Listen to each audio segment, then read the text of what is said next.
할렐루야. 지난주 예배 드리고 집에 가셔서 다 괜찮으셨죠? 많이 염려했습니다. 하도 염려 떨고 가셔서. 근데 어제 저녁 늦게까지 강송 입사님 수고해서 따뜻하게 예배 드리게 됐습니다. 감사합니다.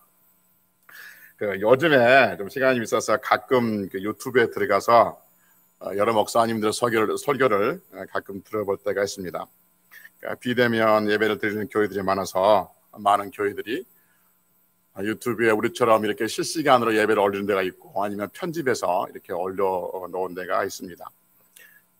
목사님들 설교를 들어보면 거의 모든 설교에서 빠지지 않고 등장하는 단어가 있습니다. 그게 뭘까요? 코로나이죠. 코로나를 하면서 대부분 다독거리는 말이죠. 위로하는 말이고 걱정하지 말라, 염려하지 말라, 하나님께서 위로하신다라는 그 위로의 말로 다독거려주는 그런 설교를 하고 있습니다. 그래서 제가 그걸 들으면서 성도들 코로나 이야기가 지겹겠다.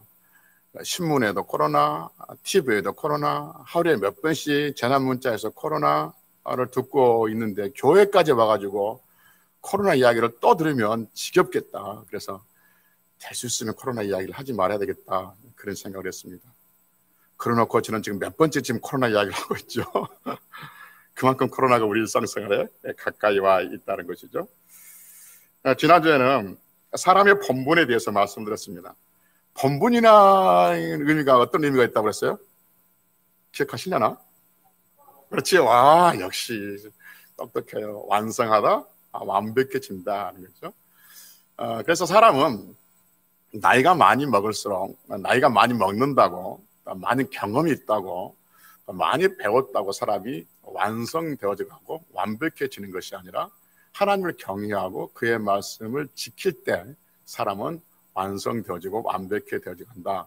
이것이 그래서 우리가 하나님 말씀을 지켜야 되고 하나님을 경외할 이유다라고 말씀드렸고, 하나님 말씀을 지킨다는 의미는 우리가 하나님 말씀을 지켜줘야만이 하나님 말씀이 상처를 받지 않는다라고 말씀드렸습니다. 그래서 성도들은 하나님 말씀이 상처받지 않도록, 하나님 말씀이 무시되지 않도록 그 말씀을 지켜줘야 된다는 거죠. 이것을 우리는 순종이란 말로 쉽게 설명할 수 있지만 좀 풀어서 설명해서 우리가 하나님 말씀을 지켜야 할 이유에 대해서 말씀을 드렸습니다. 오늘은 재물에 대해서 말씀드립니다. 성경에 보면 재물에 대해서 자주 말씀하시거든요. 그러니까 재물은 구약에서만 나오는 말씀이 아니고 신약에서도 재물이 여러 번 등장해요. 그래서 오늘은 재물에 대해서 말씀드릴 텐데 더 구체적으로 말씀드리면 재물의 종류와 재물이 갖는 의미를 한번 살펴보려고 합니다. 먼저 재물의 종류는 가축이 있습니다. 가축의 재물을 볼 수 있죠. 성경의 모세오경에 보면 그러니까 창세기, 출애굽기, 레위기, 민수기, 신명기, 모세기, 오경에 보면 재물에 대한 말씀이 참 많이 나옵니다. 그러면 재물이 뭐예요? 재물 뭐 돈 이야기하는 것이 아니라 이 재물이 뭐냐면 하나님께 드려지는 것이죠. 더 구체적으로 재물이 뭐냐면 더 정확히 말하면 하나님께, 의로우신 하나님께 나가기 위해서 바쳐진 가축을 재물이라고 말하죠. 그러니까 의로우신 하나님께 나가기 위해서 죄인 된 인간들이 드려지는 가축을 재물이라고 말하죠. 재물의 조건이 있죠. 모든 가축은 다 재물이 될 수 있습니까? 처음에 뭐가 중요한 게 처음에 가축이 재물이 되려고는 흠이 없어야 되는 거죠. 두 번째는요, 1년 된 거, 그것도 그렇다 치고 또 있어요. 또 뭐가 있죠? 반드시 살아 있어야 돼요. 죽어야 돼요. 살아 있어야 돼요. 살아 있는데 살아 있는 것을 제물로 드립니까? 반드시 어떻게 죽여서 각을 떠서 목매달아 죽이면 됩니까? 목매달아 죽여도 돼요. 죽이는 방법은 여러 가지 있잖아요. 반드시 피를 흘려서 죽여야 되는 거죠. 목매달아 죽이는 것은 안 돼요. 그러니까 살아있는 것, 흠이 없이 살아있는 것을 피 흘려서 하나님 앞에 드리는 것을 재물이라고 우리는 말할 수 있죠. 이런 조건이 맞을 때 가축을 불에 태워서 하나님께 드림으로 말미암아서 죄인들은 하나님을 만날 수 있는 거죠. 그러면 저도 말씀드렸지만, 아니 사람이 하나님을 만나러 그냥 가면 되지 꼭 그렇게 죄 없는 가축을 죽여서 하나님 앞에 드리고 난 다음에, 그것도 하나님께서 제물을 받으시고 난 다음에 하나님께 가야 되는 건가? 그냥 가면 안 되는 건가? 라고 물을 수 있지만 우리는 반드시 제물이 필요하다라고 말하죠. 왜 제물이 필요하냐 하면, 제가 말씀드렸지만 다 아는 거예요. 다시 한번 정리하는 겁니다. 왜 필요하냐 하면 의로움과 죄가 만날 수 없기 때문에 그런 것이죠. 예를 들면 여러분, 빛과 어두움이 만날 수 있어요? 만날 수 없어요? 만날 수 없어요. 어두움이 빛을 만나는 순간 어두움은 어떻게 하죠? 사라집니다. 죽습니다. 아무리 칠흑 같은 어둠이 있다 할지라도 그 어둠 속에 빛이 들어오면 그 어둠은 사라지게 되어 있어요.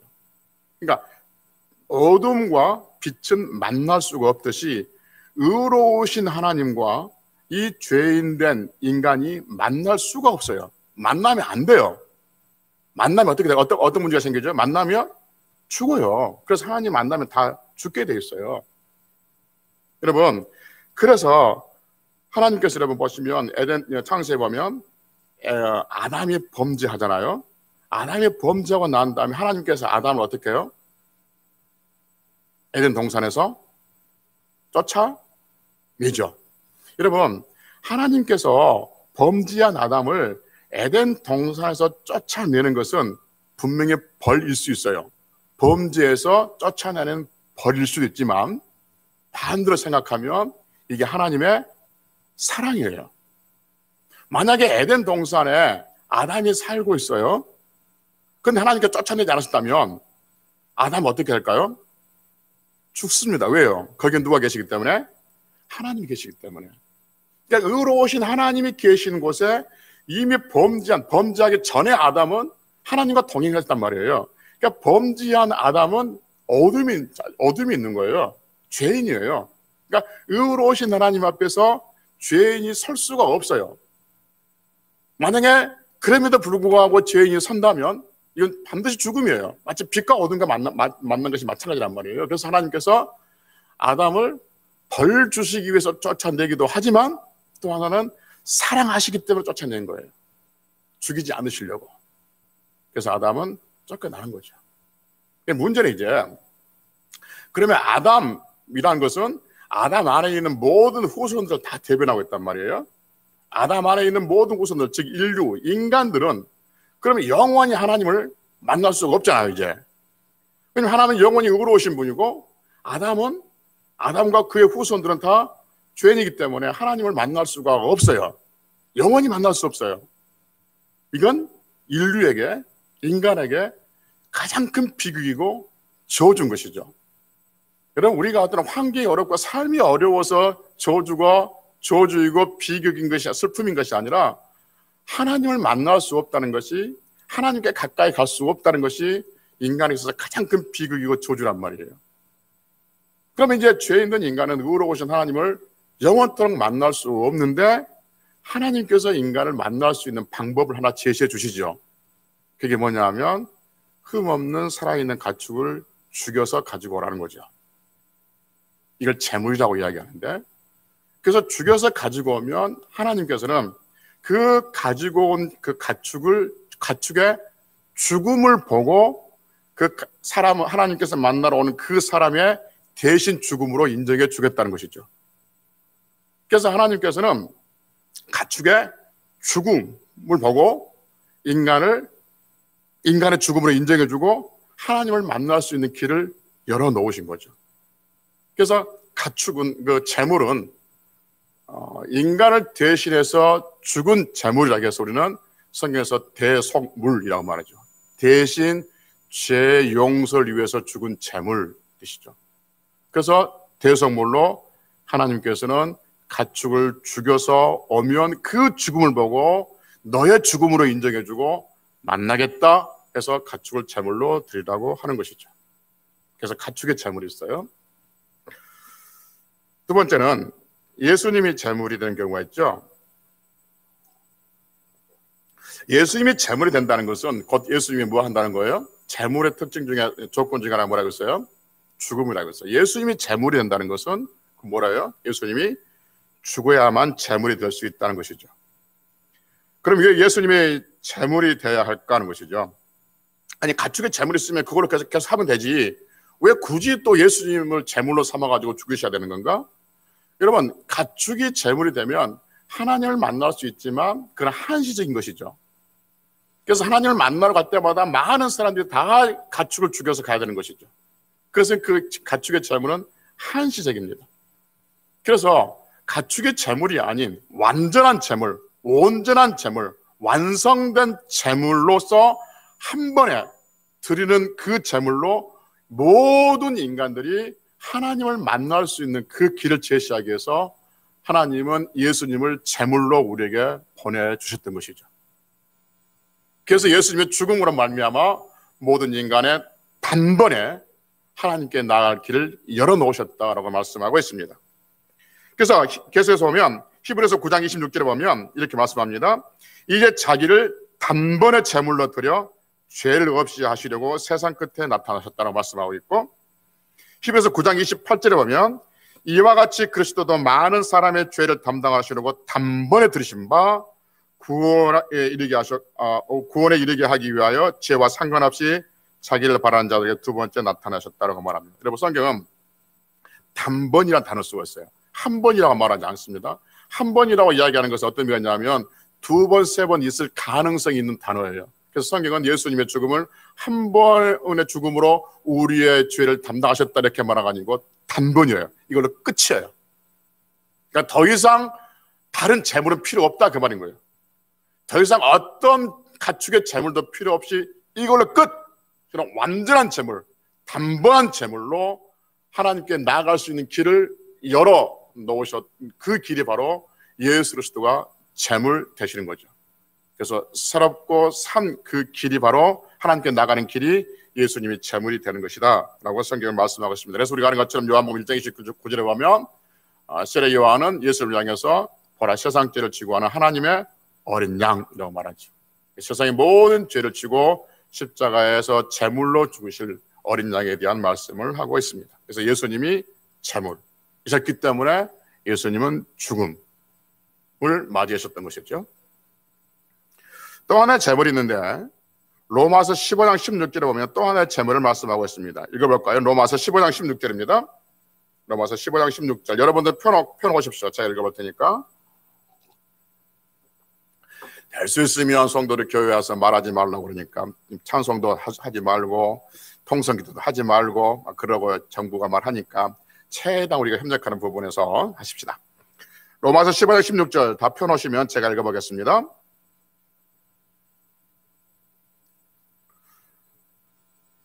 이 은혜는 곧 나로 이방인을 위하여 그리스도 예수의 일꾼이 되어서 하나님의 복음의 제사장 직분을 하게 하사 무슨 제물이에요? 이방인을 제물로 드리는 것이 성령 안에서 거룩하게 되어 받으실 만하게 하려 하심이라 라고 말씀하고 있습니다. 무엇을 제물로 드려요? 질문하면 대답은 하십시다. 무엇을 제물로 드려요? 이방인을 제물로 드립니다. 그러면 당시에 이방인은 누구일까요? 이방인은 지금도 마찬가지지만 그러니까 유대인들을 제외한 모든 사람들이 다 이방인인 거죠. 그럼 여러분과 저도 뭐예요? 이방인에 포함되어 있는 거죠. 그런데 사도 바울은 우리 그 이방인을 무엇을 하나님께 드린다고 그래요? 제물로 드리는 것이 성령 안에서 거룩하게 되어 받으실 만하게 하려 하심이다 라고 말합니다. 그러니까 여러분, 이방인이 누구라고 했어요? 이방인이 바로 여러분과 저란 말이에요. 여러분과 저를 뭘로 드려요? 제물로 드린다라고 말한 거죠. 그렇죠?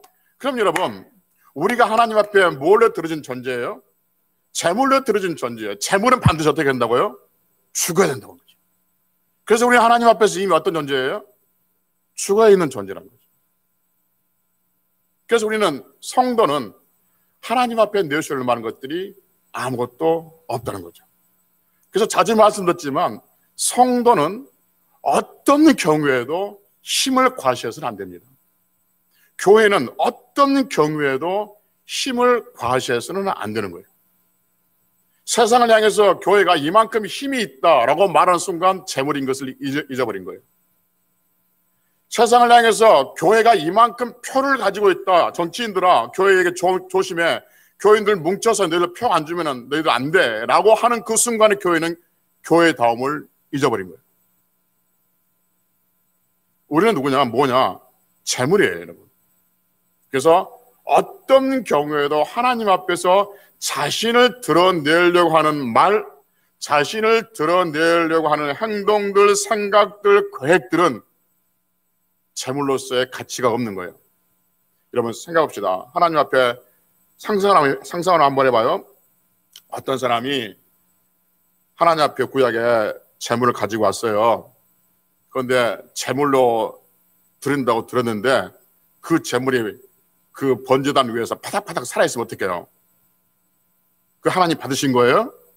아무리 흠이 없고 아무리 1년 되고 아무리 어떻게 한다 할지도 그 재물은 재물로서 자격이 없는 거예요. 여러분 우리가 아무리 어떤 직분을 가지고 있고 무엇을 알고 있고 신앙의 연조가 많고 많은 어떤 은사가 있고 많은 능력이 있고 무엇이 한다 할지라도 내가 재물로서 하나님 앞에 드려지지 아니하고 내가 재물인 것을 망각하고 하나님 앞에 내가 살아있음을 드러내는 그 순간 재물로서의 가치가 없는 거예요. 우리는 어떤 존재냐면 하나님 앞에 재물로 드려진 존재들인 것이죠. 할렐루야. 아멘. 그 다음에 또 하나의 재물이 있는데 잘하는 재물이에요. 로마서 12장 1절에서 우리에게 들려준 재물입니다. 이 재물은 제가 여러분들 알고 있으니까 보실까요? 봅시다. 그러면 로마서 12장 1절.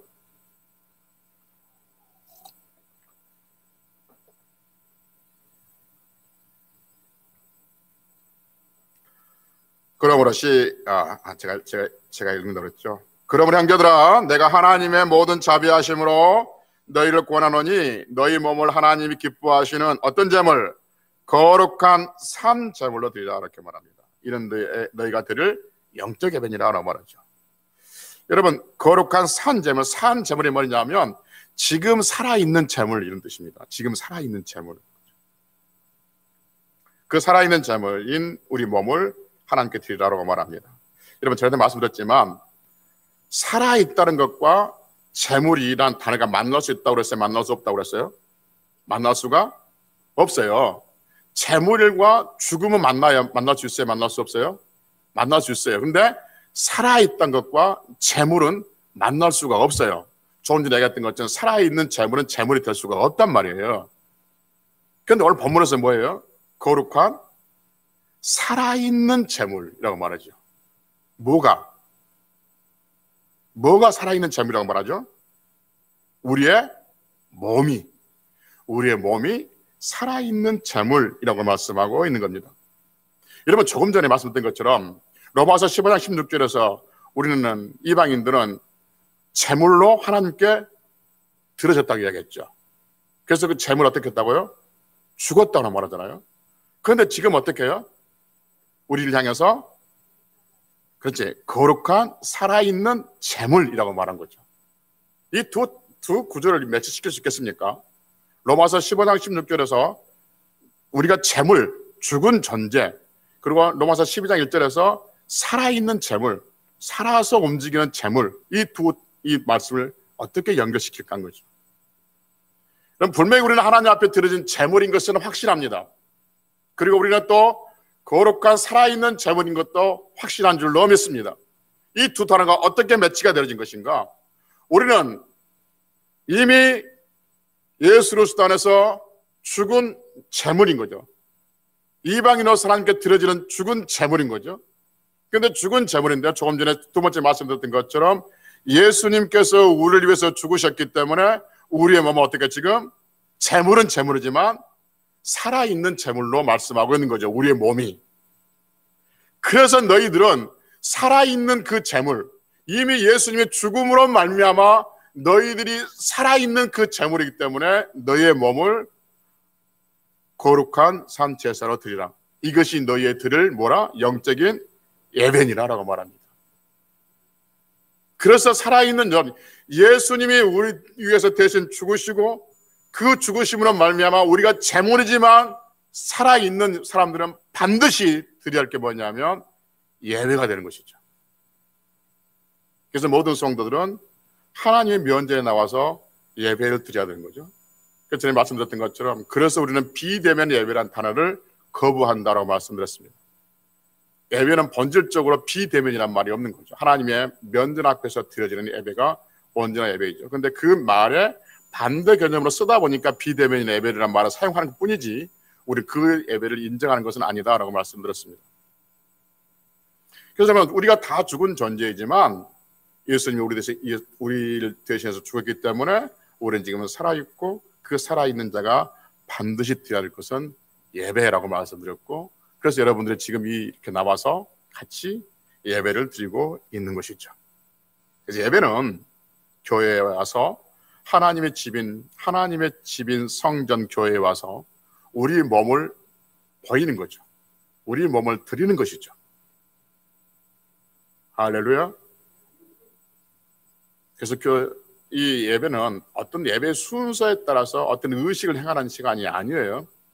그러니까 순서를 정해주려면 찬송 시간, 헌금 시간, 기도 시간 순서를 정해놓지 않으면 일정하지 않고 중구난방의 질서가 없기 때문에 순서를 정해놓고 시작할 뿐이지 그 순서에 의해서 진행되는 일종의 의식이 예배가 아니라 우리의 온 마음, 내가 제물로서 죽은 제물로서 하나님께 드려져서 나의 살아있는 몸을 하나님께 드림으로 말미암아 거룩한 산제사로 드려지는 것이 예배인 것이죠. 그래서 우리는 예배에 충실해야 할 의무가 있는 것이죠. 또 하나의 제물을 우리에게 들려줍니다. 빌립보서 2장 17절 봅시다. 빌립보서 2장 17절.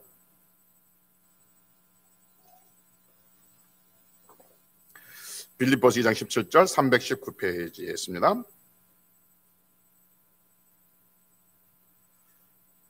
제가 읽습니다. 만일 너희 무슨 제물이에요? 믿음의 제물과 섬김 위에 내가 나를 전제로 쭉 나옵니다. 무슨 제물이 나옵니까?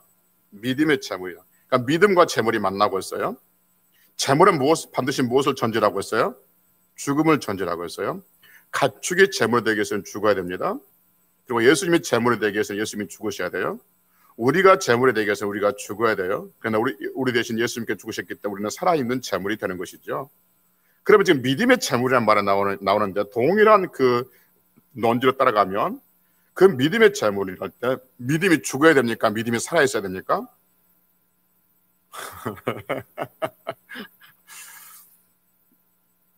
가축의 제물이 되기 위해서는 죽어야 됩니다. 예수님의 제물이 되기 위해서는 죽어야 됩니다. 우리가 제물이 되기 위해서는 죽어야 됩니다. 마땅히 죽어야 되는데 예수님이 우리를 위해서 죽으셨기 때문에 우리는 지금 살아있는 제물로 살아가고 있습니다. 그러면 믿음이 제물이 되기 위해서는 믿음은 죽어야 됩니까? 믿음은 살아야 됩니까? 믿음은 죽어야 됩니다. 아니 뭐요? 죽은 믿음을 가지고 살라고요? 우리는 뭐 있죠? 어떤 믿음을 가지고 있어야 됩니까? 살아있는 믿음을 가지고 있어야 되잖아요. 그런데 지금 믿음의 제물하겠으니까 그 믿음은 필연적으로 죽어야 한다는 거죠. 믿음이 죽는다? 그럼 뭐야 우리는? 믿음이 죽어버리면? 여러분 믿음을 우리 다시 한번 개념 정리합시다. 믿음이 뭐라고 했어요? 신뢰하다, 확신하다, 동의하다. 또 하나 가장 중요한 게 뭐냐면 연합하다 의미가 있다고 그랬잖아요. 동일시하다, 연합하다 하는 거죠. 그래서 내가 너를 믿어 라고 이야기한 것은 내가 너를 신뢰해 라고 말할 때 의미가 되지만 내가 예수님을 믿어 라고 이야기하는 것은 내가 예수님을 신뢰해 그 차를 훨씬 뛰어넘어서 나는 예수님과 뭐다? 동일한 존재이라는 거죠. 나는 예수를 믿습니다 라고 이야기한 것은 나는 예수님과 동일한 존재인 거죠. 그래서 예수님의 죽음이 나의 죽음이고 예수님의 부활이 나의 부활이 된다 이렇게 말씀드렸잖아요. 이게 믿음이에요. 여러분, 그래서 우리가 예수님과 동일하게 되려면 어떻게 되냐면 나의 모든 생각과 나의 모든 계획과 나의 모든 것들을 다 죽여야만이 예수님과 하나가 될 수가 있는 것이죠. 동일될 수가 있는 거죠. 이래서 믿음을 제물로 표현하고 있는 거죠. 그래서 우리의 생각과 우리의 고정관념과 우리의 경험과 우리의 지식과 우리의 모든 것들을 완전히 죽여서 이것을 믿음으로 싸서 하나님 앞에 나갈 때 그때 이 믿음이 제물이 되는 것이죠. 그래서 하나님께서 기뻐 받으시고 우리의 믿음의 제물을 보시고 우리와 동일한 하나님의 그 은혜를 부어주실 줄로 믿습니다. 그래서 사도 바울은 뭐라냐면 우리가 아는 것처럼 고린도전서 15장 31절에 보면 나는 날마다 뭐 한다고 그랬어요? 죽노라라고 말합니다. 좀 이상하지 않습니까? 한 번 죽으면 끝이지 뭘 매일 죽습니까? 한 번 죽으면 끝나는 것이지. 사도 바울은 뭐라냐면 나는 날마다 죽노라고 했죠. 날마다 죽노란 말이 무슨 말이냐면 매일매일 나의 본성을 죽이고 예수님께 복종시키고 말씀에 순종하며 사는 것이 날마다 죽는 것이죠. 이것이 믿음의 재물입니다. 나를 날마다 죽이는 거예요. 그래서 누구하고? 예수님과 날마다 내가 동일시되는, 연합하는 그런 삶을 살아가고 있는 것이죠. 그래서 나를 날마다 죽임으로 말미암아서 이 예수님과 동일되는 그러한 믿음을 가지고 있는 성도들이 믿음의 재물을 가지고 있는 사람들이고, 이 믿음의 재물을 하나님께서 기뻐 받으시고 우리와 동행하며 남은 날을 살아가게 될 줄로 믿습니다. 마지막으로 향기로운 재물이 있습니다. 빌립보서 4장 18절 전에 말씀드렸으니까 빌립보서 4장 18절에 보면 향기로운 재물에 대해서 말씀하고 있습니다. 이 향기로운 재물은 전에 말씀드렸던 것처럼 무엇에 대해서 말씀한다고 했어요? 헌금이라고 했습니다. 헌금. 이 향기로운 재물은 헌금을 말씀하고 있습니다. 여러분 여기 보십시오. 빌립보서 4장 18절에 향기로운 재물이 있는데 전에 한번 1시간 동안 설교했었어요. 향기로운 재물은 뭐라고요? 헌금이라고 했어요. 향기로운 재물이 예수님을 의미하는 거룩한 단어이고, 그 거룩한 단어의 향기로운 재물을 사도 바울은 성경에서 빌립보 4장 18절에서 헌금을 향기로운 재물이라고 말씀드렸다라고 말씀드렸습니다. 여러분, 헌금은 향기로운 재물이에요. 반드시 하나님께 드려야 하는 것이죠. 헌금은 기부가 아니에요. 우리 여러분 연말 정산할 때 기부금 영수증 띄죠. 기부금 영수증을 떼준 것은, 기부금이라는 것은 세상 사람들이 볼 때 기부라고 생각하기 때문에 기부금 영수증이지, 우리들은 기부가 아니라 헌금이에요. 어떤 차이입니까? 기부는 내가 하고 싶으면 하고 하기 싫으면 안 해도 돼요. 형편이 되면 하고 형편이 안 되면 안 해도 돼요. 이게 기부예요. 이게 나에 의해서 순전히 이 결정이 되어지는 것이 기부죠. 그런데 헌금은 나에 의해서 결정된 게 아니에요. 내가 하고 싶으면 하고 내 형편이 좋아지면 하고, 그 차원이 아니라는 거죠. 하나님께 드려질 향기로운 재물인 거예요. 반드시 드려야 되는 거예요. 할렐루야. 어떤 사람은 교회 다니다가 시험 들었다고 헌금을 안 한다고 그래요. 이거 어떤 경우냐면 헌금이 뭔지 모르는 사람이에요. 헌금과 기부를 착각하고 있는 사람이에요. 헌금과 기부가 뭔지 모르고 개념 정리가 안 된 사람이에요. 그래서 자기가 기분 나쁘면 헌금 안 한다고 그래요. 내가 기분 나쁘면 너 기부 안 해. 그거 똑같은 거예요. 그럼 헌금은 기부가 아니에요. 헌금은 내 감정과 내 상황과 내 형편과 상관없이 하나님 앞에 드려져야 할 거룩한 향기로운 재물인 거예요. 그래서 헌금을 향기로운 재물이라고 우리에게 말씀하고 있는 것이죠. 재물이 뭐라고 그랬어요? 죽음이라는 거예요. 죽음. 그럼 헌금은 어떤 거예요? 내 돈을 죽여서 하나님께 드린 거예요. 여러분들이 드리는 11조, 여러분들이 드리는 감사헌금, 여러분들이 드리는 성경헌금, 요즘 우리 교회 성경헌금이 좀 많이 줄어서 좀 성교부장이 예를 쓰고 기도하고 있는데 성경헌금도 좀 많이 했으면 좋겠습니다. 좀 부족한 것 같아요. 여러분, 그 헌금들을 살려두면 어떻겠습니까? 얼마나 쓸데가 많아요. 그 헌금을 살려두면, 11조를 살려둔다, 감사헌금을 살려둔다, 또 여러 가지 특별헌금을 살려두면 그 살려둔 그 돈을 가지고 얼마나 쓸데가 많아요. 빵도 사 먹고 치킨도 사 먹고 뭣도 해야 되고, 아이들 뭐 해줘야 되고, 옷도 한번 사 입고, 얼마나 할 게 많겠습니까? 그런데 그 살아있는 그 돈을 죽이는 거죠. 죽여서 어떻게 해요? 하나님께 드리는 거죠. 이게 더 이상 내가 사용할 수 없는 거예요. 이거 죽은 거예요. 이 돈은 오직 하나님께 드려진 거죠. 그래서 향기로운 재물이 되는 것이죠. 그래서 하나님께 드려지는 헌금은 이미 죽은 것이기 때문에 내가 어떻게 스스로 내가 그걸 요리하려고 그러고 그 헌금에 대해서 간섭해서는 안 된다는 것이죠. 그래서 헌금이 향기로운 제물로 우리에게 말씀하고 있습니다. 여러분, 제물에 대해서 말씀을 많이 들었어요. 가축에 대해서, 예수님에 대해서, 우리에 대해서, 믿음에 대해서, 헌금에 대해서. 이 모든 것들이 제물인데 그 제물은 죽음과 바로 직결된다. 그 모든 것들을 다 죽이고 예수 그리스도 앞에, 그 이름 앞에 무릎을 꿇리고 하나님 앞에 들려질 때 여러분과 저의 삶은 하나님께서 온전히 인도하시고 책임져 주시고 그의 재물을 그가 받으셨듯이 우리를 받으시고 우리의 인생을 받으시고 우리 후손들의 삶을 받아서 하나님께 영광 돌리는 삶들로 우리를 이끌어 주실 줄로 믿습니다. 할렐루야.